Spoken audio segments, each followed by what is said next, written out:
Meditations for Every Day in the Year by Bishop Richard Challoner. March 2nd. On Ash Wednesday.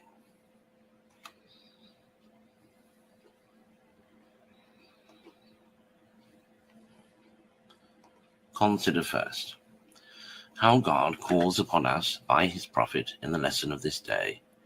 Be converted to me, saith he, with all your heart, in fasting and in weeping and in mourning, and rend your hearts and not your garments, and turn to the Lord your God. Joel 2:12-13.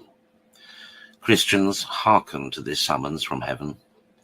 Oh, let it sink deep into your souls.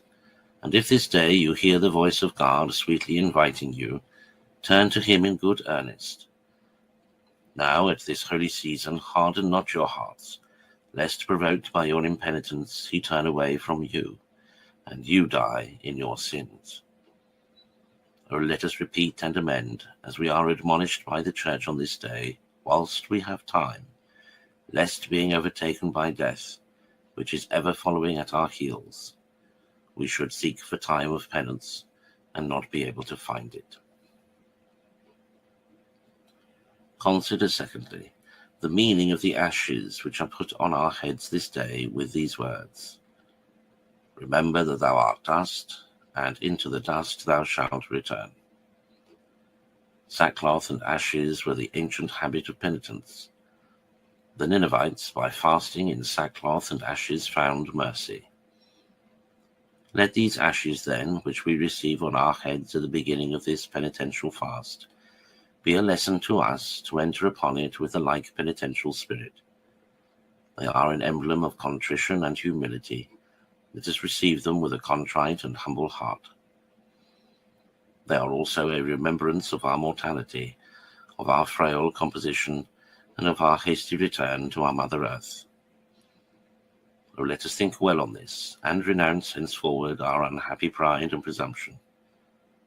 Oh, let us make good use of this our time, and prepare for that moment, which shall ere long send away our souls into another region, and turn our bodies into dirt and dust. Consider thirdly, Christian soul, those words as if they were addressed to thee. Yet 40 days and Nineveh shall be destroyed. Jonas 3:4. Alas, have not thy sins, like those of Nineveh, called to heaven this long time for vengeance?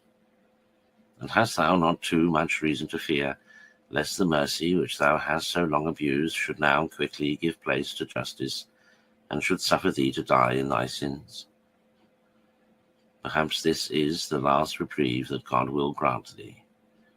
In all appearance, the good use or the abuse of these 40 days may determine thy lot for an eternity.